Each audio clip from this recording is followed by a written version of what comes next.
Добрый вечер. Вы смотрите информационный выпуск сегодня. В начале о главных событиях 6 июля.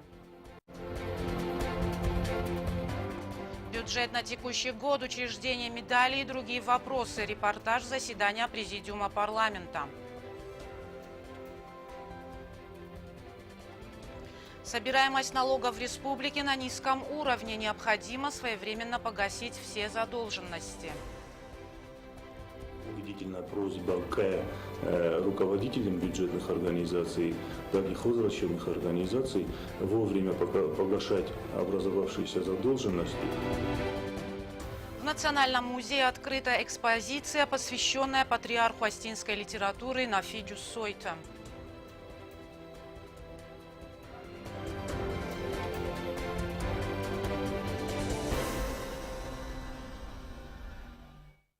Из-за неблагоприятных погодных условий работа по расчистке дорожного полотна на Транскавказской автомагистрали затрудняется, сообщили в пресс-службе МЧС Республики Южная Осетия.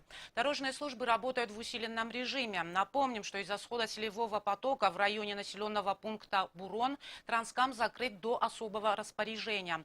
Движение автотранспортных средств запрещено с утра 5 июля. Президент Анатолий Бибилов провел встречу с председателем правления «Газпрома» Алексеем Миллером, сообщает пресс-служба президента Республики Южная Осетия. Стороны обсудили вопросы газификации Южной Осетии. Согласно достигнутым договоренностям между правительством Республики Южная Осетия и «Газпромом» будет подписано соглашение. Анатолий Бибилов отметил, что в этом году будет подготовлена вся документация. В сентябре правительство подпишет соглашение с «Газпромом», и со следующего года начнется газификация республики. Он уточнил, что «Газпром» готов профинансировать разведение газовых сетей на территории Южной Осетии на сумму более 2,5 миллиардов рублей. Анатолий Бибилов и Алексей Миллер обсудили также тарифную политику. Президент отметил, что цена на газ будет приведена в соответствии с ценами Северной Осетии, однако постепенно, без резких скачков, и только параллельно с увеличением заработной платы в республике до среднего уровня зарплаты по Северо-Кавказскому федеральному округу. Предполагается, что газификация районов займет около 1,5 лет. На сегодняшнее заседание Президиума парламента Республики Южная Осетия были вынесены 5 вопросов. Также обсуждался проект закона Республики Южная Осетия об исполнении государственного бюджета Республики Южная Осетия за 2016 год. Алена Утаева продолжит.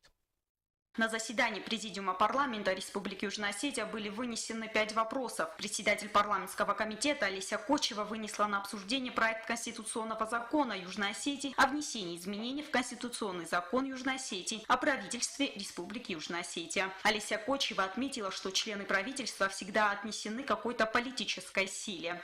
В этой связи мы, конечно же, можем говорить о том, что есть ряд должностей, которые невозможно совмещать их политическую деятельность с этой должностью. Это президент, который является главой государства и является, является более обобщающим, обобщает все политические силы, и здесь его принадлежность той или иной не может носить характер документального, то есть он может отдавать предпочтение той или иной партии, но сам принадлежать к ней не может. Ну и ряд других должностей, в том числе и судьи, которые вершат судьбами людей и выносят решения от имени Российской Федерации или от имени Республики Южная Осетия. Таким образом, они тоже должны быть выше всех этих принадлежностей. Вопрос вынес на очередную сессию парламента. Также обсуждался проект закона об исполнении государственного бюджета за 2016 год. Министр финансов подробно рассказала о доходах и расходах. Доходы за 2016 год исполнены в сумме 9 миллиардов 115 миллионов 395,5 тысяч. Расходы исполнены на 7 миллиардов 934 миллиона 896,4 тысяч. То есть доходы у нас на 101,5% исполнены, расходы исполнены на 79,3%. Соответственно, у нас профицит бюджета, который составляет 1 180 499,1 тысяча. Ну, в принципе, наверное, основные причины такого исполнения доложу на сессии, как вы говорите, но могу сразу сказать, что то, что касается инвестиционной программы за прошлый год, в основном исполнение по расходам, в основном с связано с этим, то есть исполнение инвестиционной программы 70,3 за прошлый год. И частично перенесены были на 2017 год, как вы помните, уважаемые коллеги, единовременные выплаты, они были в два этапа предприняты, и часть средств из 1 миллиарда, которые были предусмотрены на эти единовременные выплаты, они также перешли в 2017 год. Председатель парламентского комитета Жанна Кочева отметила, что все комитеты представили заключение об исполнении госбюджета за 2016 год, и все необходимые документы имеются. Но подчеркнула, что открытым остается вопрос эффективности использования бюджетных средств. Судя по заключению, которое мы получили контрольно-счетным управлением, основным методом проведения внешней проверки у счетной палаты тоже является сравнительный анализ показателей годовой отчетности с данными, которые содержатся в бухгалтерских и отчетных документах. То есть, скажем так, опять-таки здесь акцент делается на том, насколько исполнено практически только кассовое исполнение движения денежных средств. То есть получили денежные средства, насколько они использованы и в какие сроки. Еще раз повторяю, что акцент комитет делает больше на эффективности использования. Кроме того, Президиум парламента одобрил проект закона о внесении изменений в закон об образовании, согласно которому негосударственные среднеобразовательные учреждения будут получать от государства финансовую помощь с 1 января 2017 года. Президиумом также было рассмотрено постановление об утверждении медали за ратный труд во имя мира в 25-й годовщине миротворческой операции в Южной Осетии. На Президиуме также обсуждались и другие вопросы. Здраса Кузаева, Алена Оттаева, Альдина Чехоева. Информационный выпуск сегодня. Возвращаемся к информации о Транскаме. Как сообщает пресс-служба МЧС Республики Южная Осетия, трасса открыта с 18:00. Сегодня в пресс-центре Южной Осетии председатель правительства Эрик Пухаев представил работникам СМИ нового руководителя Государственного комитета информации и печати Марию Кутаеву. Эрик Пухаев ознакомил коллектив с указом президента о назначении Марии Кутаевой. Руководствуясь пунктом 7 статьи 50 Конституции Республики Южная Осетия, постановляю назначить Кутаеву Марию Феликсовну председателем Государственного комитета информации и печати Республики Южная Осетия. Настоящий указ вступает в силу со дня его подписания. 4 июля 2017 года президент Республики Южная Осетия Анатолий Медведев. С чем вас поздравляю. Мария Кутаева, в свою очередь, выразила слова благодарности всем и выразила надежду на совместную плодотворную работу. Спасибо большое, Эрик Георгиевич. Я надеюсь, не подведу, оправдаю то доверие, ту ответственность, которую меня возложило руководство республики, и, конечно, не без помощи нашего коллектива. Продолжается рабочая поездка помощника министра здравоохранения Российской Федерации Анатолия Гулина в республике. Совместно с руководящим составом Минздрава республики они посетили районную больницу поселка Ленингор. Делегацию интересовал вопрос лекарственного обеспечения, а также как работает медико-санитарная служба района. Помимо больницы был осмотрен фельдшерско-акушерский пункт, так как работа ФАПов – это первичное звено в оказании помощи жителям сел. Несвоевременная оплата коммунальных услуг приводит к неприятной ситуации. У государства появляется долг перед поставщиками. Председатель Комитета промышленности, транспорта и энергетики Геннадий Бекоев обратился к должникам с просьбой о погашении задолженностей. И их, как оказалось, немало. Елена Газаева подробнее. Собираемость налогов в республике за электроэнергию и газ на низком уровне. В связи с этим председатель Комитета промышленности, транспорта и энергетики Геннадий Бекоев обратился к физическим и юридическим лицам с просьбой своевременно погасить все задолженности. На данном этапе собираемость очень мала. Электроэнергия и газ в республику поступают из Российской Федерации, и народ должен более ответственно подходить к этому вопросу.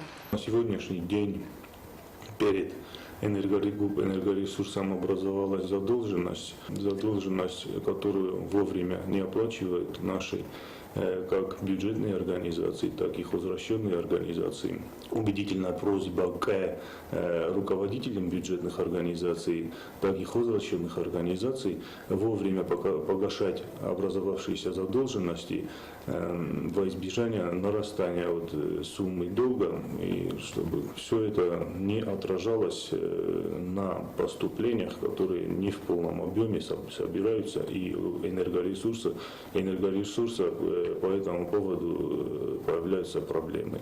Председатель комитета Геннадий Бекоев отметил, что задолженность по бюджетным организациям за электроэнергию составляет около 22 миллионов рублей, за газ – 2 миллиона. По хозрасчетным организациям задолженность за электроэнергию составляет более 30 миллионов рублей, за газ – 3 миллиона. Несвоевременная оплата коммунальных услуг ведет к серьезным проблемам, которые возникают у государства перед поставщиком. Энергоресурс не в полном объеме получает те субсидии, требуемые субсидии в необходимом объеме, чтобы полностью погашать те задолженности, которые у нас образовались перед поставщиками электроэнергии и природного газа.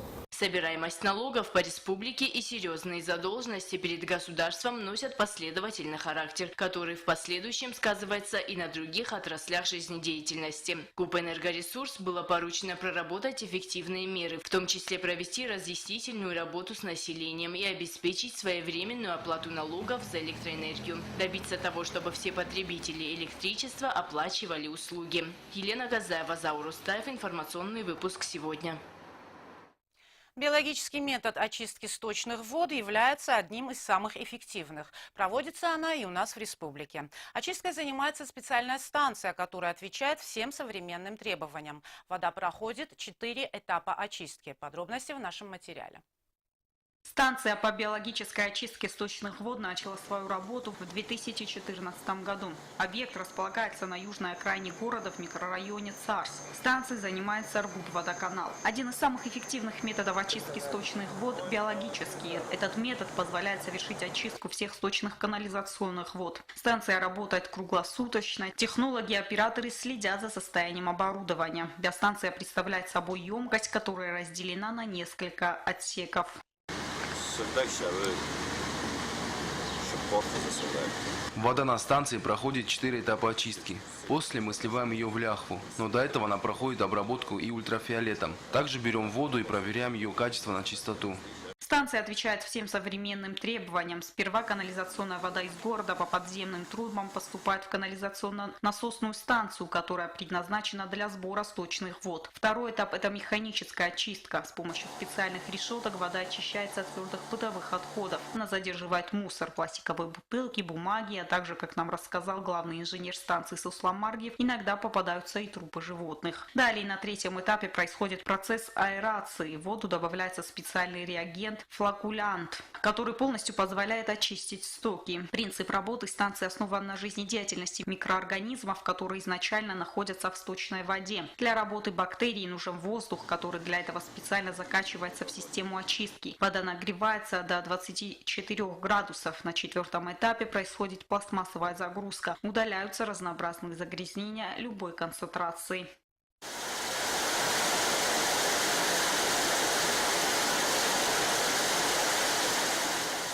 На финише вода становится уже совсем чистой, в таком виде сливается в ляхву, а также пригодна для технического использования. Чистоту воды проверяют и сотрудники Югосетьпотребнадзора. Зараса Кузаева, Анжела Кукоева, Александр Кукоев. Информационный выпуск сегодня. В Национальном музее открыта экспозиция, посвященная патриарху остинской литературы Нафидю Сойте. Все те, кто не простился с выдающимся деятелем югостинской науки, смогут почтить его память. Выставка будет открыта до 40 дней Нафи. Зараса Кузаева продолжит. Застыли горы в сумраке холодном, хотя июнь во власти светлых дней. О горе молча говорят народном, что потрясла нас тяжестью своей. Ушел гигант чарующего слова, вдыхавший жизнь в высокую мораль. Когда еще земля родит такого? мне очень жаль. Осетию мне жаль. Нам целый век его звезда блистала. И этот век наполнил он собой. Но он ушел. Нафи среди нас не стало. А разве кто тягаться смог с судьбой? Эти строки, посвященные патриарху осетинской литературы, были написаны Мировом Засевым к памятной экспозиции Нафи Джусойта, которая была открыта в Национальном музее. Ушел из жизни человек, который являл собой целую эпоху. На его человеческие качества, на его трудолюбие, на его высокую гражданственность, высокий патриотизм равнялись многие личности, народы. Весь Кавказ понес огромную утрату. Фотографии музеев были предоставлены Министерством культуры. Также помощь в организации выставки оказал Комитет Красного Креста. Они предоставили необходимую аппаратуру. Теперь у каждого желающего есть возможность еще раз вспомнить и почтить память Нафи. Музей открыт ежедневно с 9 до 5 часов вечера. Хотелось бы просто, чтобы наши посетители, те, которые не успели принять участие в траурных мероприятиях, те, которые почитали этого выдающегося человека, еще и еще раз могли посмотреть, хотя бы вот в таком виде ознакомиться с тем, чем занимался, каков он был в жизни, насколько он был понятен, насколько он был прост. Все, кому это интересно, могут приходить и продолжать возлагать цветы. Как нам рассказали сотрудники музея, Нафи оказал большую помощь во время открытия музея, перевел название экспонатов на осетинский язык. Стихотворение, написанное памяти Нафи, также будет установлено в рамке среди фотографий Нафи, человека эпохи, оставившего яркий след в истории осетинского народа. Ушел Нафи. Сокровище эпохи. Как ощутимо, Боже, пустота. Скорбит Кавказ и горестные вздохи. Да, может быть великой простота. Зраса Кузаева, Александр Кочев. Информационный выпуск сегодня. Далее вас ждет прогноз погоды на завтра, 7 июля.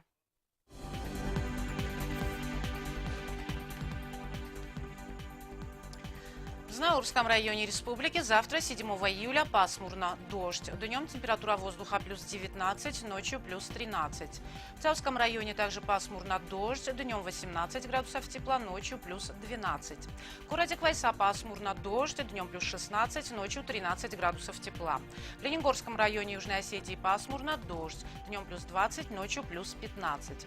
В столице республики в Цхинвале пасмурно, дождь. Днем плюс 19, ночью плюс 14. На этом наша программа подошла к концу. Я Ирина Джуева. Желаю вам всего доброго и до свидания.